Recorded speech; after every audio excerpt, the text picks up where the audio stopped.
신약성경 150쪽입니다. 신약성경 150쪽 요한복음 5장 26절 27절 신약성경 150쪽 요한복음 5장 26, 27 같이 읽겠습니다. 아버지께서 자기의 생명이 있음같이 아들에게도 생명을 주어 그속에 있게 하셨고 또 인자들로 말미암아 심판하는 권한을 주셨느니라. 아멘. 그 앞에 22절 23절도 같이 읽겠습니다. 아버지께서 아무도 심판하지 아니하시고 심판을 다 아들에게 맡기셨으니 이는 모든 사람도 아버지를 공경하는 것 같이 아들을 공경하게 하려 하심이라. 아들을 공경하지 아니하는 자는 그를 보내신 아버지도 공경하지 아니하느니라. 아멘.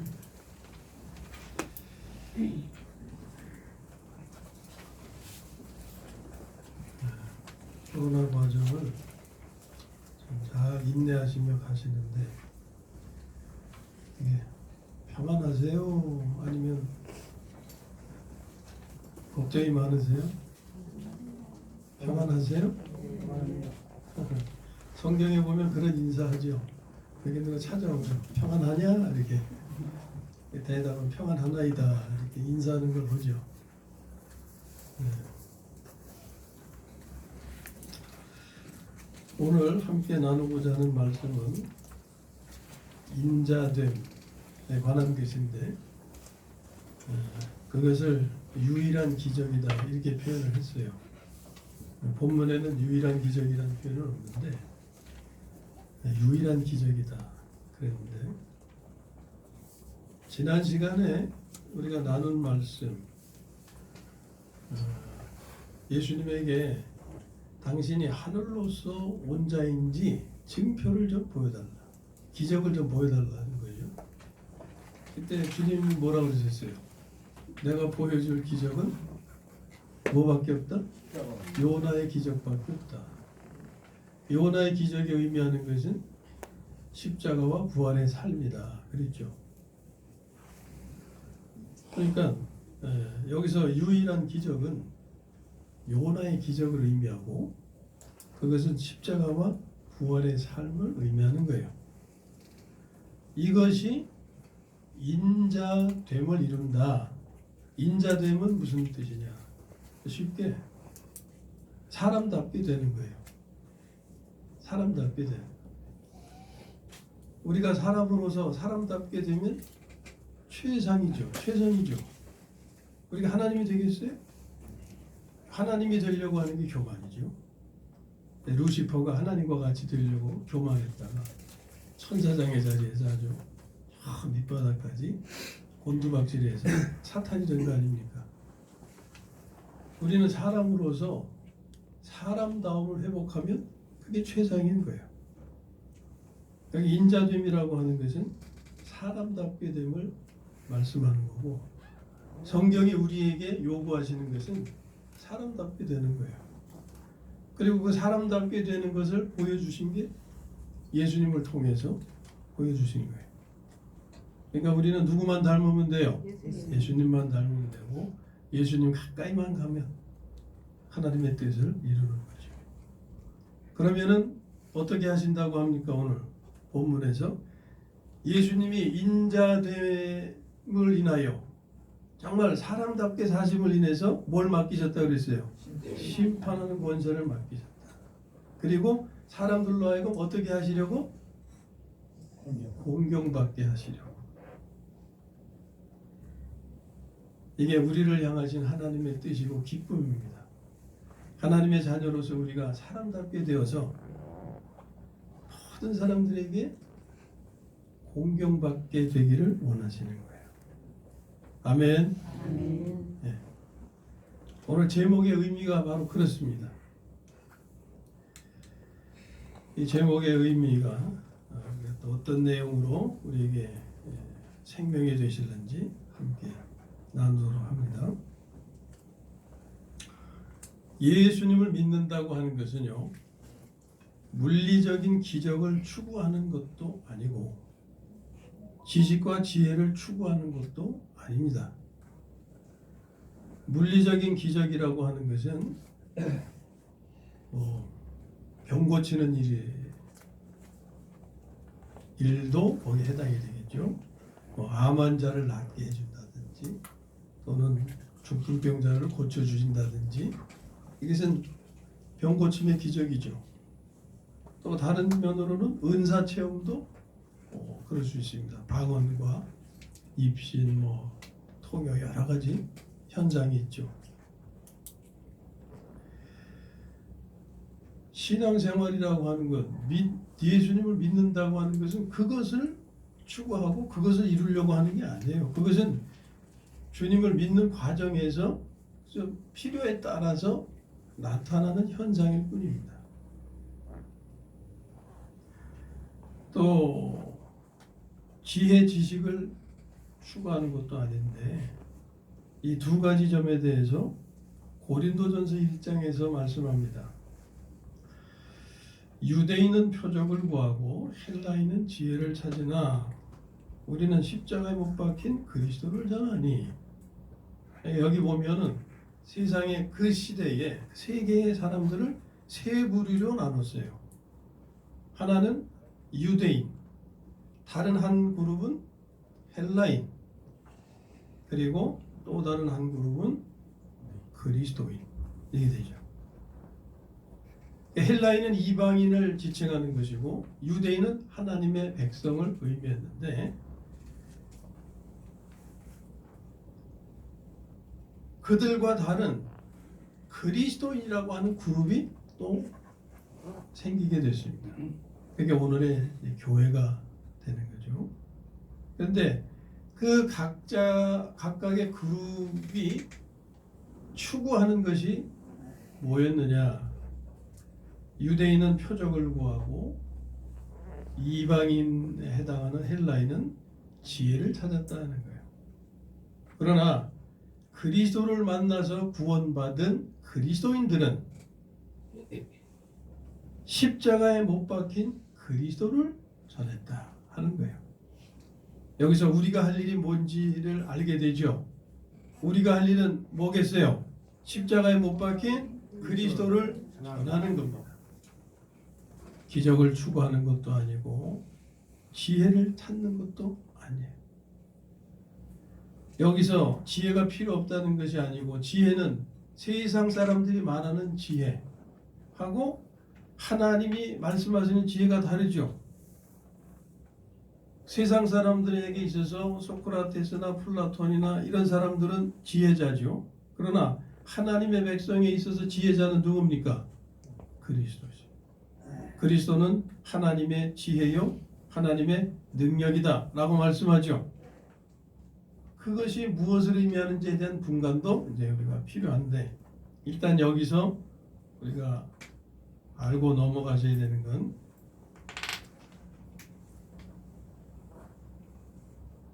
기적을 추구하는 성향도 있고 지혜를 추구하는 성향도 있다 하는 거예요. 이게 남의 얘기가 아닙니다. 우리는 유대인이 아니고 헬라인이 아니니까 나하고 상관없어 이게 아니고 우리 안에 유대인의 요소와 헬라인의 요소가 다 있는 거예요.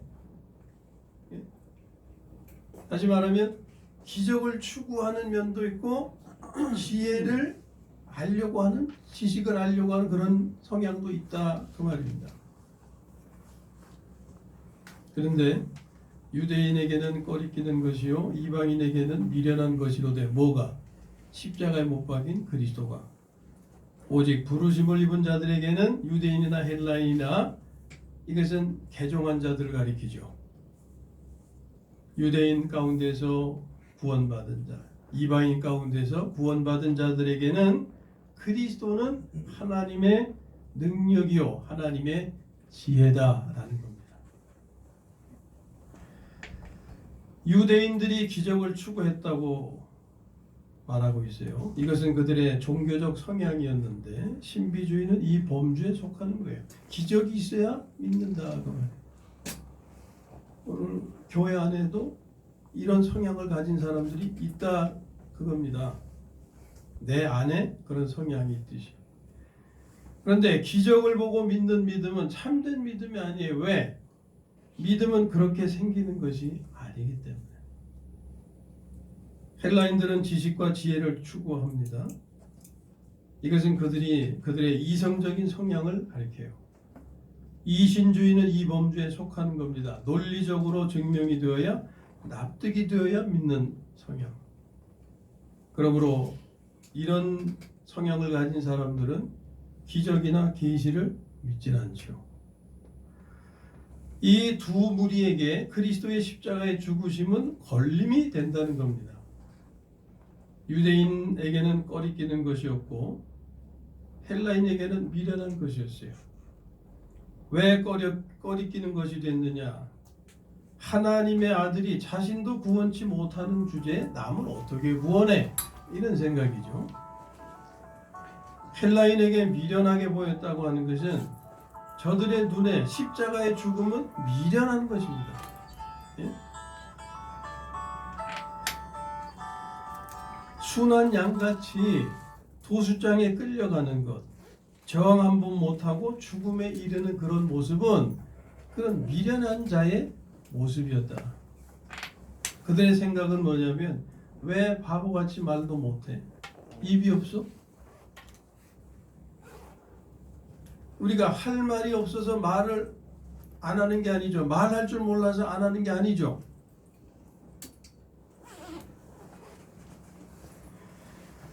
자, 유대인에게는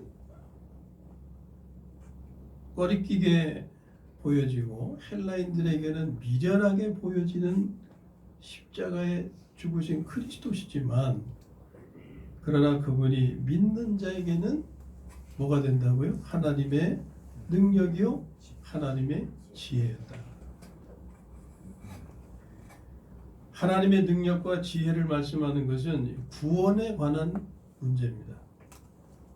구원의 삶에 관한 거예요. 이것은 변화되는 삶, 성화를 이루어가는 삶에 관한 것을 의미하는 거예요. 세상 사람들이 말하는 지혜는 그것하고는 관계가 없죠. 예? 물론 그들도 자신의 삶의 어떤 변화와 발전, 성숙을 위해서 노력은 하지만, 그런 내용을 담고는 있지만, 도덕과 윤리나 좋은 가르침이 그런 내용은 담고 있지만 그런 목적을 이룰 수 있는 능력은 없다고 했잖아요. 여기서 하나님의 지혜는 이런 것입니다. 우리에게 문제가 발생했을 때 그 문제는 말로 해결되는 것이 아니고, 인간의 지혜로 해결되는 것이 아니고, 하나님께 맡기고 기다려야 된다. 내가 죽어야 된다. 이게 하나님의 지혜예요. 세상의 지혜는 그렇게 가르치지 않아요.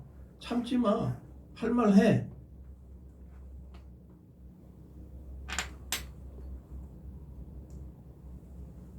그리고 하나님의 능력은 그 모든 것을 하나님께 맡기고 기다리게 하고 죽게 하는 거예요. 맡기는 자체가 쉬운 게 아닙니다. 예? 맡기는 자체가 이 능력이에요. 이게. 기다리는 거 능력이에요. 나를 죽이는 거, 내가 죽음의 자리에 가는 거, 이게 능력이다는 거예요. 세상 사람들이 이걸 이해를 못해요. 예? 왜 바보같이 죽어? 왜 잠잠고 있어? 네가 잘못한 게 뭐 있어? 이게 세상의 지혜예요. 그러나 하나님의 지혜는 맡겨라. 기다려라. 네가 죽어라. 예?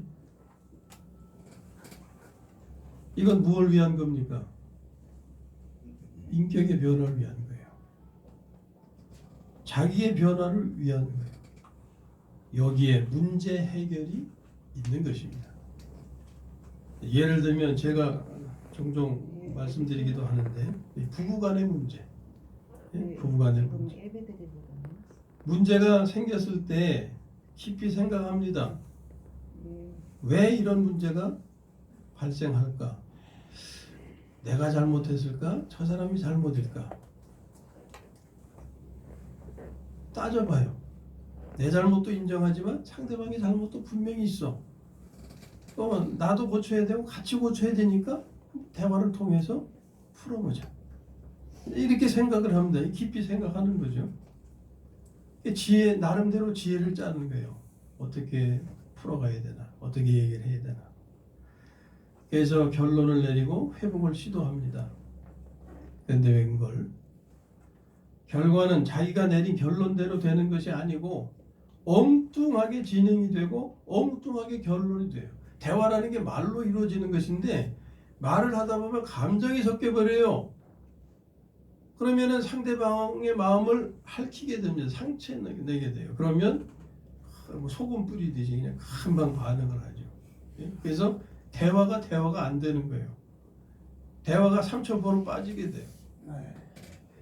그래서 기대하고는 달리, 자기 생각하고는 달리 엉뚱하게 진행이 되고 엉뚱한 결론이 나게 돼요.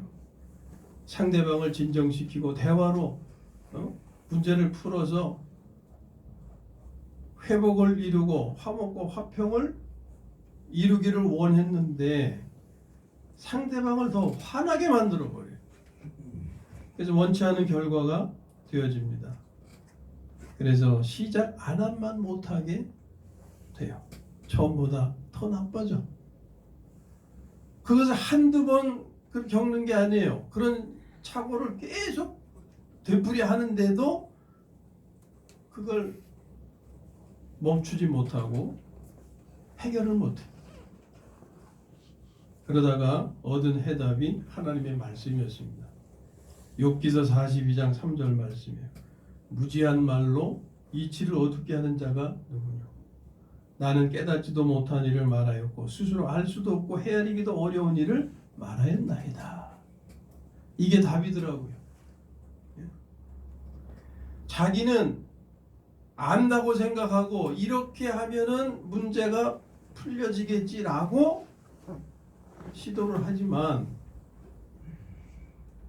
결과는 엉뚱하게 나올 때 결국 내가 알지도 못하는 것을 아는 척하고 풀 수도 없는 것을 풀려고 했던 것밖에 안 되는 거예요. 결국 아무것도 모르면서 자신도 모르는 주제에 상대방을 아는 것처럼 그렇게 행동을 했으니 자신이 하나님 노릇을 한 것이었던 거예요. 이때부터 다시는 내가 문제를 회복하려고 노력하지 않고 오직 모든 문제를 하나님께 맡기는 계기가 됐어요. 얼마나 편한지 몰라요. 문제가 없는 게 아닙니다. 문제는 수시로 발생하죠. 그런데 이전하고는 해법이 달라진 거예요. 네?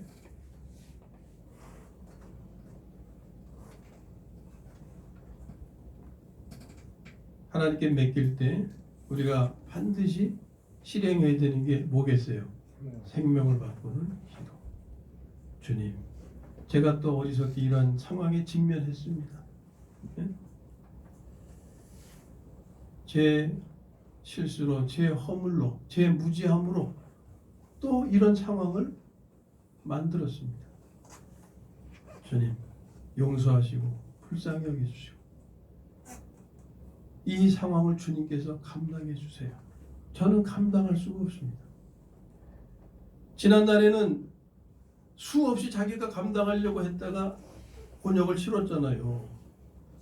그 이후로는 주님, 저는 감당할 수가 없습니다. 그러나 주님이 감당해 주시면 감당하실 줄로 믿습니다. 주님이 감당해 주시면 제가 감당하게 될 줄로 믿습니다. 주님이 감당해 주셔서 회복이 되어 주시고 화목과 화평이 되어 주세요. 이 바뀐 거예요. 그러면 놀라웠게도 하나님이 반드시 그 결과가 되십니다. 회복이 되시고 화목과 화평이 되시고 상대방의 마음을 상처내는 일이 없게 돼요.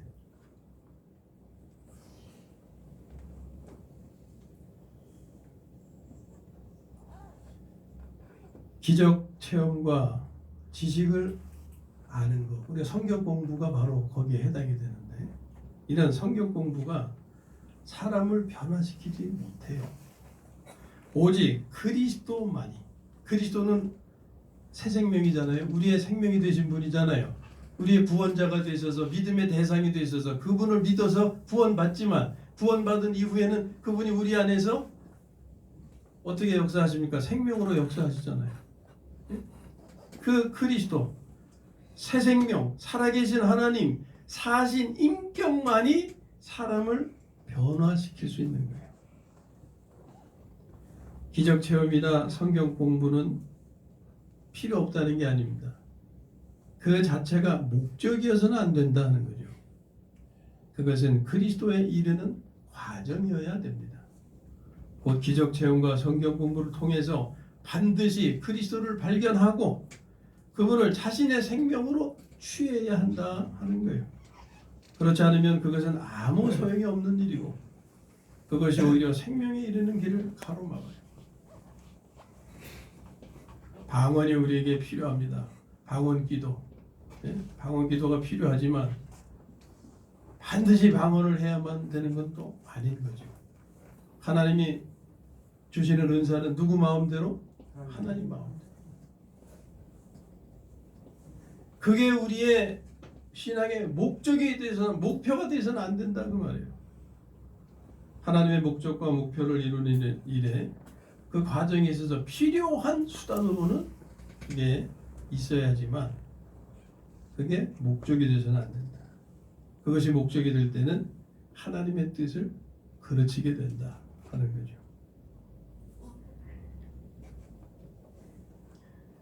우리는 하나님의 기적에 대해서 새로운 깨달음을 가져야 되는데 이게 이제 오늘 제목에 표현된 유일한 기적, 그것의 의미는 요나의 기적이고 십자가와 부활의 삶을 사는 것이 기적이다 하는 걸 말씀을 드렸는데, 그래서 하나님의 기적은 물리적인 역사에 있는 것이 아니고 인자되는 삶에 있는 거예요.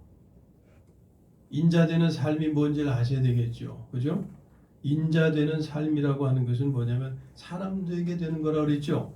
예수님께서 참 사람의 모습을 삶으로 보여주셨어요. 그러면 그분의 참 사람의 삶은 어떤 생명의 표현이겠어요?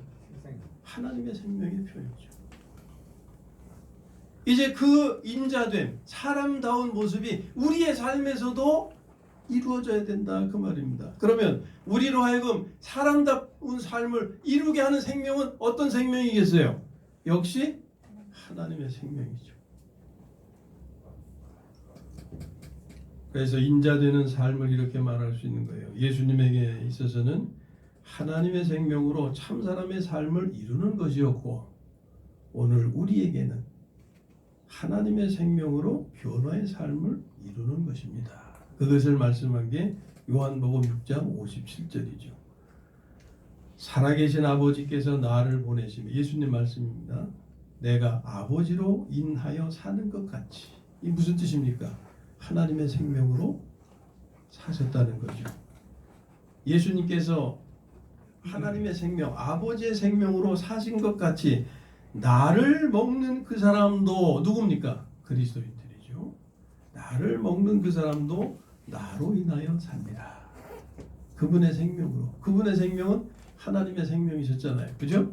그러니까 하나님의 생명으로 살리라 는 말씀이죠. 그런데 마귀는 예수님으로 하여금 하나님으로 살도록 유혹을 하는 거예요. 시험에서 나오잖아요. 내가 만일 누구거든? 하나님의 아들이거든. 그러나 마귀의 유혹에 예수님은 어떻게 응답하십니까? 사람이 떡으로만 살 것이야. 거기서 당신을 뭐라고 표현하고 있어요? 하나님의 아들로 표현합니까? 사람으로. 인자로. 사람이 떡으로만 살 것이 아니요 하나님의 입에서 나오는 모든 말씀으로 살아야 된다. 그 말씀하죠.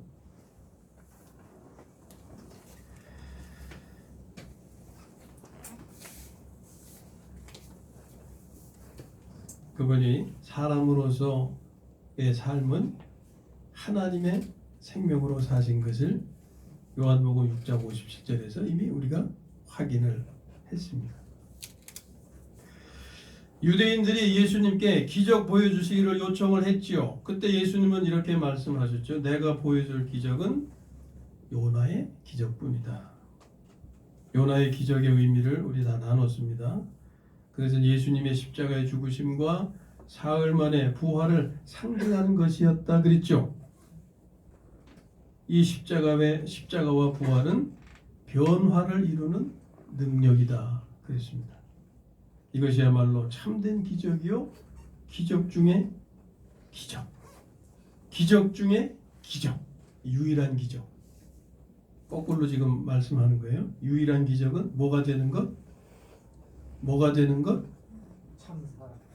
인자되는, 사람답게 되는 것.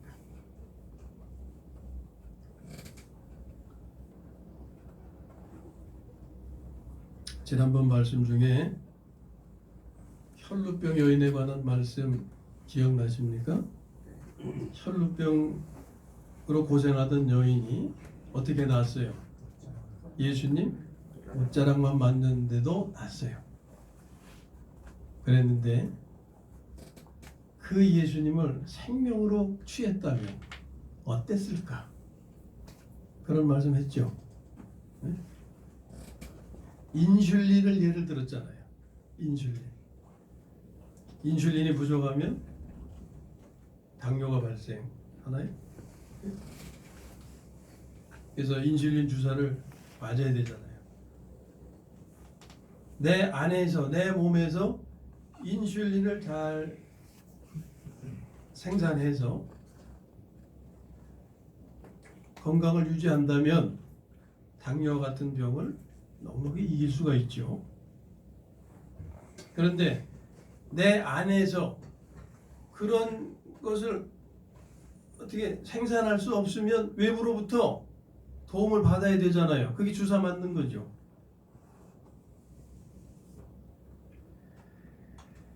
자,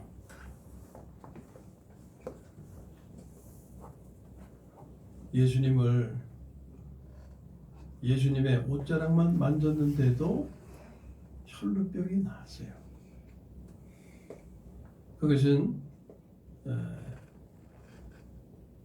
면역력이 없어서 그런 병으로 고생한 여인에게 면역 주사가 주입이 돼가지고 고침받은 정도에 불과합니다. 그런데 예수님을 생명으로 알게 되면은 외부에서 백신을 주입할 필요가 없이 그것이 어디서 생산이 되겠어요? 몸 안에서. 자, 오늘 우리가 코로나19의 위협으로부터 정말 참 많은 고생을 하면서 지나갑니다. 예? 많은 고생을 하면서 지나가요. 면역력이 없으니까 못 이기면 죽어나가잖아요. 그런데 면역력을 가지게 되면 이제 코로나19는 두려워할 필요가 없고 무서워할 필요가 없지요.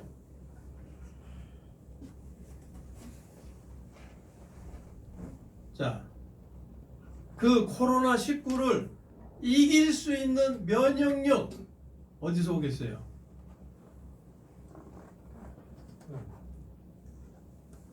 의학적으로 백신을 만들어내는 게 필요하죠. 예? 백신을. 그것은 우리가 예수님을 혈루병 여인이 예수님 옷자락을 만지고 고침받은 거나 같아요. 그러나 우리에게는 계속 백신만 맞을 게 아니라 내 안에서 면역력을 가지게 되는 것이 필요한 거 아닙니까? 예?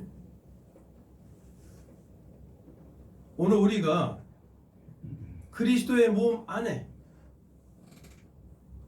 그리스도의 몸의 생활, 그리스도의 몸의 생활이라는 게 오늘 말씀에 인자되는 삶을 이루는 거예요. 사람답게 사는 삶을, 하나님이 주신 생명으로 지체 간에 서로 사랑하는 삶을 이루어 천국을 이루고 명절의 삶을 누려갈 때 세상을 향해서는 소금과 빛의 사명을 감당하고 세상 사람들로부터 존경받는 그런 하나님의 백성들이 되는 거 아니겠어요?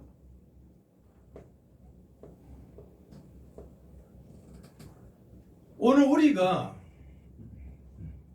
사람답게 사는 삶을 회복한다면 그걸 회복할 수 있는 생명은 오직 하나님의 생명 아닙니까?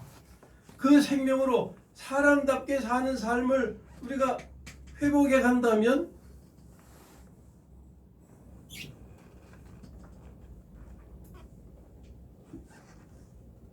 그게 뭐와 같겠어요? 바로 더 이상 백신이 필요하지 않고 면역력을 가지고 저항할 수 있는 건강한 몸을 갖추게 되는 거죠. 제가 늘 계속 우리가 코로나 이런 과정을 하면서 말씀드렸잖아요. 조심을 해야 되지만 그러나 근본적으로 하나님이 우리 안전과 보호가 되시지 않으면 아무 소용이 없다. 하나님이 우리의 안전과 보호가 되실 수 있는 것은 우리가 어떤 자리에 있어야 된다고요? 그리스도의 몸 안에. 그리스도의 몸을 사는 자리에 있어야. 왜? 그리스도의 몸의 생명은 하나님이시고 그리스도의 몸의 생명을 유지하기 위해서 사람의 몸에 혈액순환이 온 몸을 돌아서 사람을 건강하게 하듯이 성령의 운행하심으로 그리스도의 몸을 지키실 거 아닙니까? 건강하게 하시고. 거기에 무슨 백신이 필요하겠어요? 하나님이 우리의 면역력이 되어주시면, 우리의 생명이 되어주시면, 육체적으로 백신이 필요하면 맞아야 돼요. 독감 주사 맞아요. 저도 맞아요. 예? 그러나 그런 것들은 다 그런 이치를 깨닫게 하시기 위한 신뢰일 뿐이에요. 그런 신뢰를 통해서 정작 우리가 깨달아야 되는 것은 하나님이 나의 생명이 되시고 나의 삶을 지키시고 내가 그분의 생명 안에서 안전과 보호의 자리에 있으면 그분이 백신뿐만이 아니라 면역력 자체가 되어주셔서 그 면역력의 의미는 죄로부터의 면역도 되지만 육신의 이런 코로나의 위협으로부터의 면역력도 되어주신다. 아멘. 우리가 그런 믿음을 가지고 나아가기 때문에 사회와 병행하고 협조하는 일을 하지만 그런 일 때문에 두려워서 그러는 게 아니고 그렇잖아요.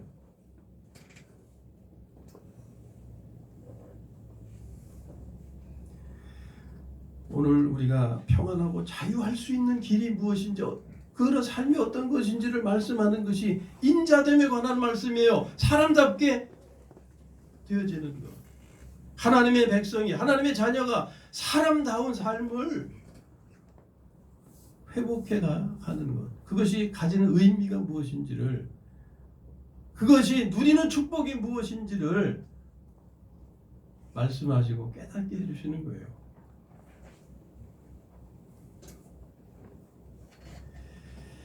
기적을 요구한 유대인들도 의의 삶을 추구했습니다. 그 대표적인 예가 서기관 바리새인들이었죠. 이들의 의는 옛 생명이 추구하는 것이었죠. 타고난 생명. 이런 의는 하나님의 의와 같은 것이 아닙니다. 바울이 내가 율법으로는 흠없는 자로다. 자기의 의를 얘기하실 때 그 의는 하나님의 의가 아니었죠. 이 세상 사람들이 추구하는 의, 그런 의는 자기 공로 의식이 강해요. 그래서 남에게 인정받기를 좋아하고 인정받지 못하면 분노하죠. 예수님께서도 지적하셨죠. 사람에게 보이려고 그들 앞에서 너희 의를 행하지 않도록 주의하라. 이게 세상 사람들이 추구하는 의의 성격이죠.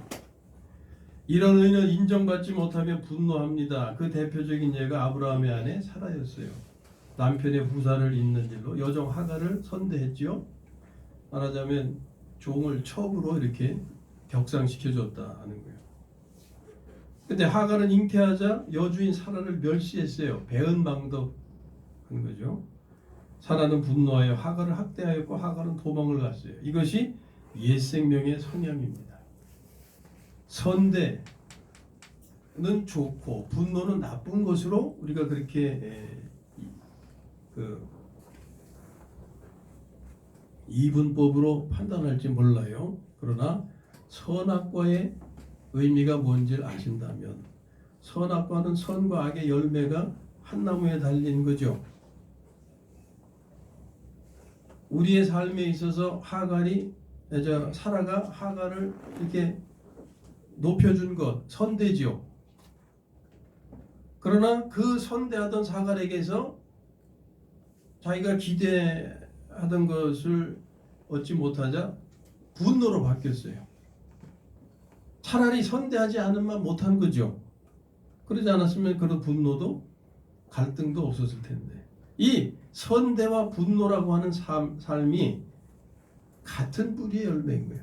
이게 선악과가 의미하는 것입니다. 이게 세상 사람들이 추구하는 의의 성격이에요. 이 자기의가 다루어지는데 430년의 애굽 종살이의 세월이 필요했던 겁니다. 이는 나의 자기의가 자식에게, 자손에게 이어져서 오랜 세월 고통을 받는 거예요. 이게 남의 얘기가 아닙니다. 내가 이러한 삶에서 빨리 벗어나지 못하면, 빨리 구원의 삶을 이루지 못하면 이 삶이 누구에게 이어진다고요? 자식에게, 자손에게. 오래전 일인데 아마 아침마다 이런 데서 들었던 기억이 나요.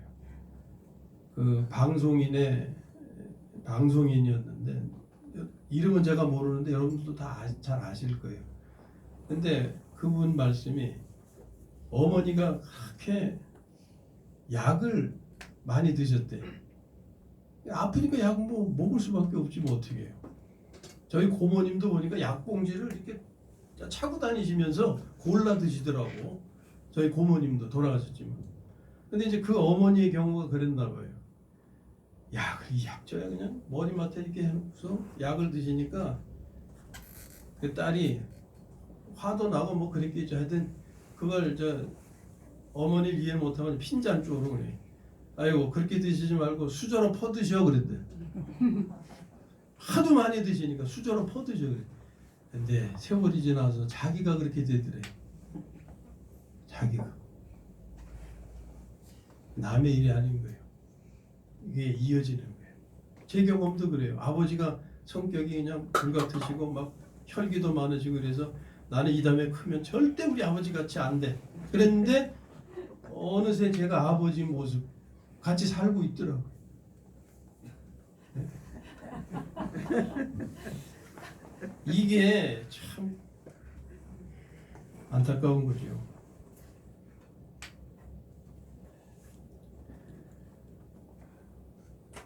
그래서 삶 자체가 축복이요 저주가 되는 겁니다.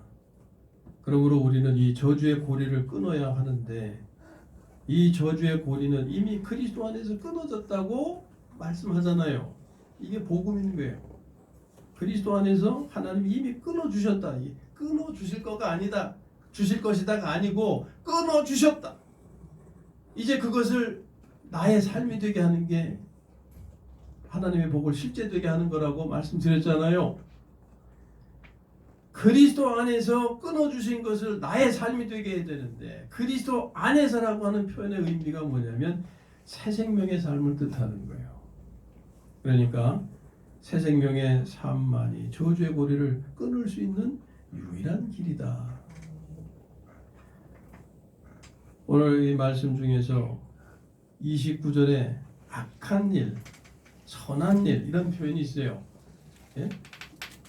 악한 일이라고 하는 것은 살인, 간음, 거짓말 뭐 이런 행위만 의미하는 게 아니고 그건 당연히 포함되는 것인데 넓게 옛 생명의 삶을 가리키는 거예요. 그래서 서기관들, 바리새인들은 의를 추구하는 삶을 살았잖아요. 그러나 외식하는 의였어요. 그래서 예수님께 책망받았죠. 이것도 다 악한 일에 포함이 되는 거예요. 아까 선악과의 열매를 말씀드렸잖아요. 악한 것만이 아니라 선한 것도 한 뿌리의 열매였다. 오늘 그게 우리의 삶의 모습 아닙니까? 우리에게서 선하게 보이는 것도 나타나고 악한 것도 나타나잖아요. 선악과의 뿌리는 내 안에도 있는 거예요. 그래서 옛 생명의 뿌리입니다. 옛 생명의 열매고. 그러나 감사하게도 우리에게 하나님이 예덴 동산에서 상징하고 있는 생명나무도 우리에게 주셨죠. 그게